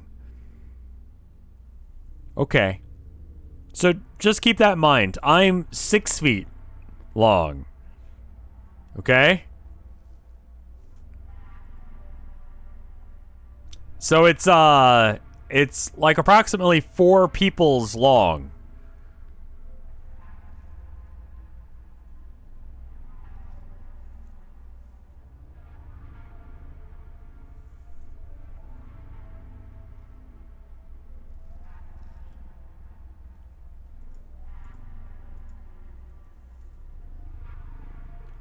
Yeah, these things live inside the pit. You'll just be wandering around and you'll see this shit. The bone mite, I think he was saying a bone mite? That's the cat-sized thing. So there's just little cat things running around. So there's that. So there's life down here then? Yes, it's just as fantastical as the pit itself. Mighty dangerous, but they skitter easily and they don't pay us much mind. As Jim said this, he reassuringly patted his hand against the oversized firearm he carried on his belt. Because Texas. What's the closest call you ever had? Once when we were first setting up the gas generators stations, I was carrying some kerosene oil in a gunny stack slung over my shoulder. The oil sprung a leak. Walked in just behind me was a fellow carrying a lit flame. Next thing I knew, the man lit the torch, touched the rack, and my pack started to go up in flames. And me tied to it. I had a hell of a time breaking loose from the pack. Dude, this guy is a professional. He didn't bring up anything that the pit did. He was just like, I just had I almost got set on fire in here. That's the scariest thing. These things, these little, these critters, they're fine. I had a hell of a time breaking loose from the pack, but I didn't get burnt too much. It was time to start back out now, and the crowd began to move. Hey now. Jim called to a group that had started on. You're going the wrong direction. Back the other way. You see how easy it is to get turned around? Who can tell which way is north? As many guessed one way or another, we fully realized that the satisfied feelings of safety and having men such as these as our guides, who know the pit like a pocket in a shirt. That is a Texas saying that I've never heard before, but I believe that it would be one. At last, upon the surface, the sinking sun was spreading like a panorama in cerise and purple across the heavens. Following Jim, we waited in the cars, slipped away one at a time through the shadows, into the desert, back to the town, Gumption, and started an ending point. We left our pilot of the underground to be picked up by the next party with the same curious ideas and funny questions. Customer Brenham was a Dallas travel consultant and writer and regular contributor to the Dallas Morning News. Secrecy is Venus mission. Yeah, the Interspace Caverns ones look a little bit better than that. But yeah, basically.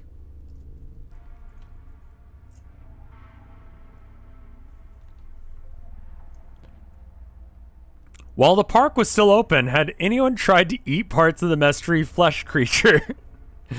I know they had drinks and fluids and stuff, but what about the meat parts? This is the second Q&A. It was a surprisingly common question during the park's operation. Yes, a battery of other materials and biological tests conducted upon the discovery of the mystery flesh pit. Samples and tissues were cooked and eaten. Those who conducted impromptu tests, mostly field workers, reported the muscle generally had a very gamey and offensive taste, but otherwise was very tender. Other tissues, such as lung, nerve, digestion, and again, we're talking about eating the size of the cave. Fuck that. Fuck that. Absolutely not. Digestion and fat deposits were similar in taste and texture to Ophel? Don't know that word. For that reason, consuming the textures in the Perma Basin superorganism was and continues to be seen as mostly bad form and not worthy of the effort. However, many hikers and former fish and wildlife employees have stated a few of the lesser non-venomous invertebrate species within the pit are an excellent once steamed and served with butter. Well, there you go. Has there ever been a complimentary or commentary or similar attempts at intervention from PETA or similar animal rights groups regarding the potential harm and suffering done to the permabasin or superorganism either before or after the incident? Wow. One would expect a high degree of controversy over the exploitation of the pit of myriad animal rights activists, but historically it has not been the case. Small protests and short-lived action groups did exist sporadically throughout the history of the park's operation, but never gained much national traction. Some attribute this general obscurity and unfamiliarity with the general public had with the park, despite the global industrial involvement. Of course, in the months following the incident in 2007, there are a litany of protests and criticisms from groups such as PETA and the World Wildlife Federation. But these were amongst hundreds of other protests and demonstrations from a variety of interests that were quickly lost in the frenzy. Did the pit suffer? Does anyone not? Good answer. Are there any Jamanos, Apache, Comanche, the American Indian people native to the surrounding area, folktales or oral histories concerning the superorganism? There was a fascinating legend in the nearby Caddo people by the name of the sacred medicine water, or reproduced here. The favors of the Great Spirit rested on the abundant forest, flowers, and songbirds, the small animals in the quiet hills. The fierce dragon devastated lands, bringing disease and hunger and hatred and greed upon its people. The Indian nations pleaded with the Great Spirit to subdue the dragon into their deep slumber, and the might of all the heavenly forces contrived to bury it under the world, where it shakes the earth even to today. Once the Great Spirit had vanquished the dragon, he caused pure water to gush up from the earth from the beast and asked his favorite place to be held as neutral ground so that all can be shared, all can share in the healing waters. This thing is super fucking old. Has been there and asleep for like hundreds of years. Like, if this story is to be believed, that means that, like, Native Americans were, like, had oral tradition of it being up and about and prayed that it would go to sleep, and it has been asleep ever since.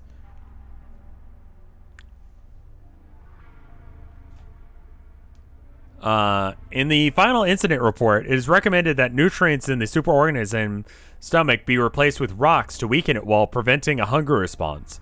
Do we know how long it can go without eating? Isn't it there a risk, along with other containment measures, that the organism is killed? Even today, the full metabolic process of the permabasin superorganism is considered to be poorly understood. What is known about it is its metabolic rate is incredibly slow, with a hybrid diet primarily consisting of subterranean hydrocarbon deposits, which it slowly digests and converts into energy. So just throw some fucking rocks in there, man.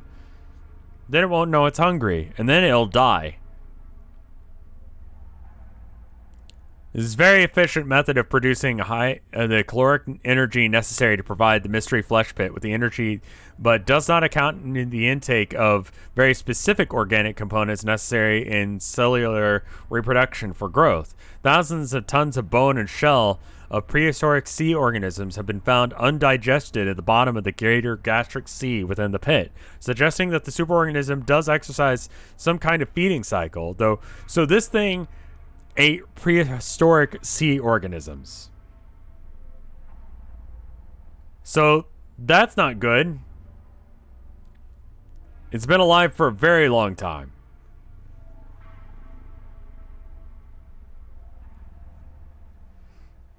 I live in Caddo Parish, and my grandfather found a Caddo tribal canoe buried in a river that is now in a state museum. Interesting. Yeah, honestly, like, let's like maybe take the Native Americans' word for this. Like,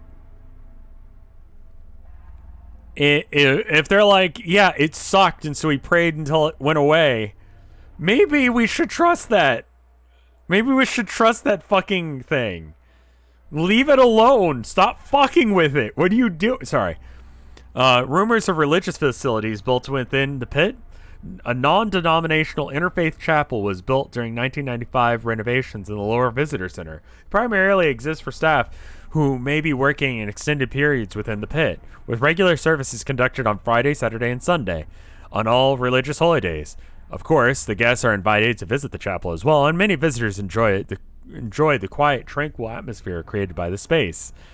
I don't recall any details of it, but the contingency measure facility referenced in the 2007 disaster overall report was designated as a ecclesiastical religious observance facility in 1998.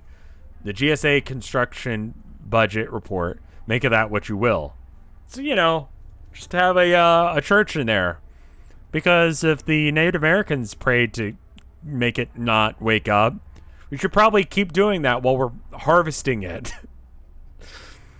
Just how big is an Abyssal Cocopod? Did they ever manage to get measurements or much data on them? So this big guy here, can grow as large as 15 to 20 feet, 4.5 to 6 meters in length. Such specimens weighing in at over 300 pounds. That's actually fairly lightweight for how big it is. Of course, these specimens are generally very rare and represent the 80th percentile of and above, with most examples of the species being closer to 7 feet. The length and weight approximately 180 pounds. Okay. The molting marks on the carapace can be used as a date of age of the specific organism. In general, they live to be very old, with the exceptional examples living well over 250 years. So things that live in this thing live over 250 years. Things as big as school buses live for over 250 years inside the flesh pit. This is in stark contrast to gasp owls, which live only a few minutes once they emerge from their cocoons. What the fuck is a gasp owl? We don't have a picture of that. I hate that.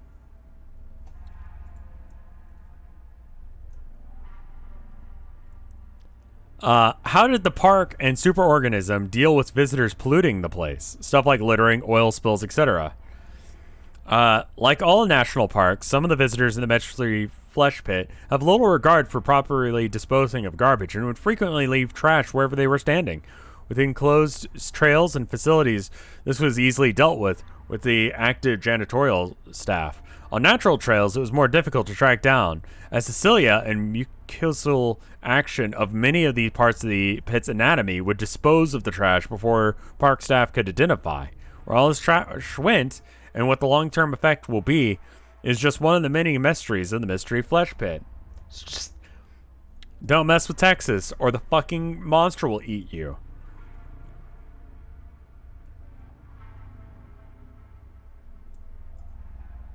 Remember when it said that humans could live in it would be unrecognizable? So your opinion is that some of these things are like ancient humans that have been fucked up beyond belief in order to like survive in here. It has hands.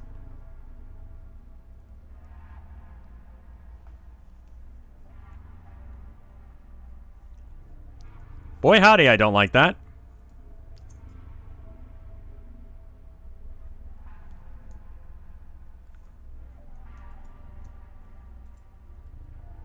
It's worse? We haven't read about the amalgamations yet. Shh. Spoilers.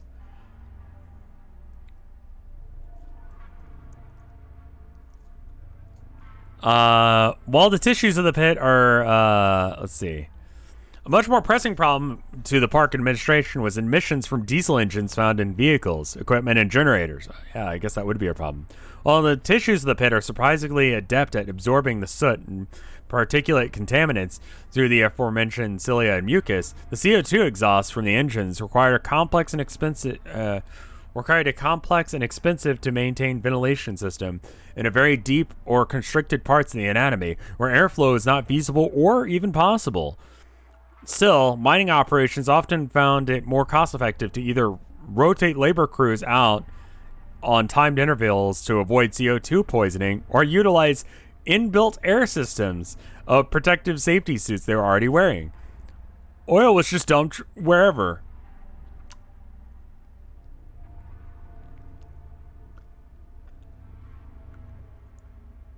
Great.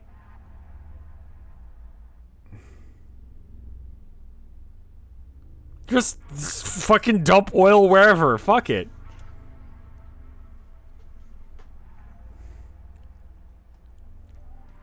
Assuming there was sometimes human amalgamations or humans involved in amalgamation, were there any way that they could be helped or were they shit out of luck? Yeah, it did mention specifically hydrocarbons that it could digest. You're right. An experimental and highly secretive medical procedure was pioneered in anodyne-sponsored research scientists as Baylor Medical Center. So Baylor is a college here in Texas. So it makes sense that Baylor Medical Center, which Baylor is known for being, I think, mostly like medical school, in the late 1980s, which on at least a handful of occasions was able to recover a person from the amalgamation. The process essentially boils down to 5 steps. Identify what organ and tissues within the amalgamation were human, and if it were more than one human, which organs and tissues had differing DNA sequences. That's a good step 1. Step 2, remove as many organs as possible from the main amalgamation, with the brain being given highest priority. In cases where the brain was not damaged or even partially fused, the procedure could, or where the brain was partially damaged or even partially fused, the procedure could not continue. I'm probably gonna have to stop here anyway because I'm starting to like lose my voice. But yeah, just flesh creatures. You know, you stay in the pit for too long, you turn into one of these fuckers. Don't do that. The brain and other stabilizing the extracted intact organs with brain priority, allowing them to heal in the proper chemical solution derived from ballast. So you know, if you do get turned into some fucked up weird creature, good thing we have this healing salve from it. The brain and other extracted organs will be placed into a respective life support module before connecting together. Through the rudimentary DOS-based machine. God, imagine running your brain on DOS. It was able, through therapy, to establish contact with the person, who often retained full memory and mental cognizance. With training, the person could even develop some semblance of quality of life through cameras, microphones, and text-to-speech vocalizers. In a few cases, mechanical prosthetics such as armatures and ambulatory life support equipment racks. Great. Oh, yeah, no, we'll get to the 2007 report at some point. We're just going slow. So, yeah, if you get amalgamized into some fucked up, like, flesh creature, they could, like, remove your organs, and if there's enough of your brain left, they could hook you up to a fucking, like, DOS computer, and, you could run Doom on your brain. So that's cool. That's an advantage to dying. It's important to note that despite the claims that Anodyne made at the time, the Pharmaceutical Trade Expo, the quality of life of these cyborgs was horrific and incredibly expensive for family members to maintain. The full procedure, if even possible, often ballooned into the costs exceeding several millions of dollars to perform, with the end result being a room-sized nest of life support plumbing and boxy beige computer equipment prone to overheating. When the company is dissolved in 2008, much of this research became property of the U.S. government, which has repeatedly rejected my FOIA requests for more information on the issue. Imagine you're working off proprietary software in order to survive. And then you fucking, like, the company that caused your accident gets sued into oblivion. And now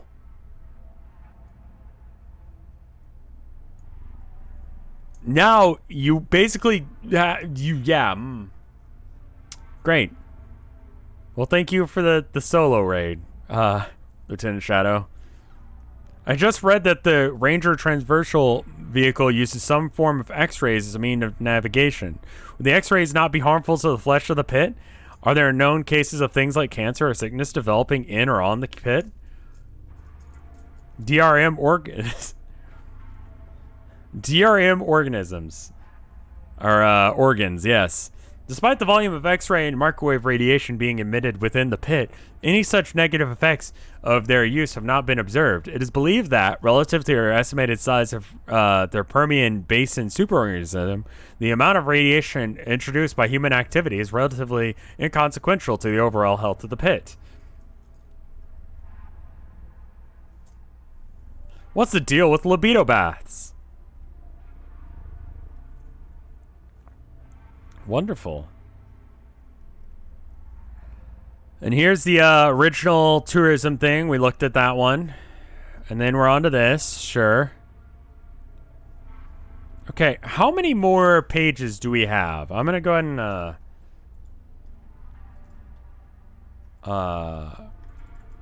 if we're close to getting to the end, I'll just power through. But I am starting to lose my voice here. Give me a second to, like, just... Okay. 1, 2, 3, 4, 5, 6, 7, 8, 9, 10, 12, 13, 14, 15, 16, 17, 18, 19, 20, 21, 22, 23, 24, 25, 26, 27, 28, 29, 30, 31, 32, 33, 34, 35, 36, 37, 38, 39, 40. Okay, so we got a lot more.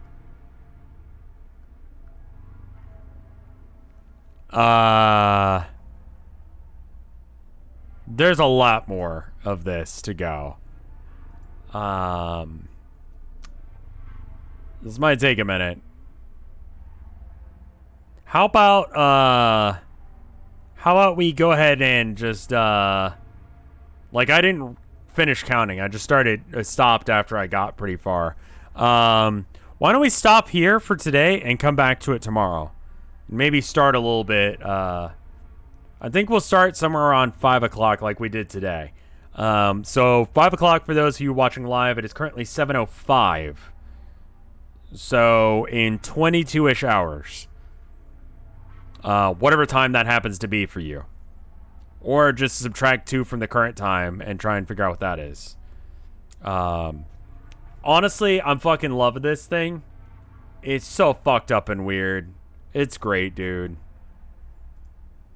We've got an art. I saw it yesterday when I was streaming with Mike, but I was like, it's kind of just a me art, and it doesn't involve him, so let's just look at it now. This is from Atlas K, and it's of Pingal. It's great, dude. This looks great. Is this an SCP type thing? It's a fictional national park that's just a fucking massive creature. But yeah. It's been pretty great. Nice G-string? Dude, hell yeah. Pingal would rock that, man. But anyway, thank you for the art. Thank you guys for showing up. We're gonna do more on analog horror stuff as we go. I'm a huge fan of the idea of the genre because I grew up in like the 90s to 2000s. So the idea of having, like, you know, I don't know, a fucking like tape or whatever that talked about the, like, some of these details they've got. Like the shitty 1990s graphics and stuff. Like, whatever this is. This is more unfiction. Sure. Like, I love the detail. I love the just, like, commitment to going full in on the idea of, like, yeah, let's make it so that way it looks like the way things used to look. Even this little logo up here looks very like a real thing. Like, this is someone who has a great deal of talent doing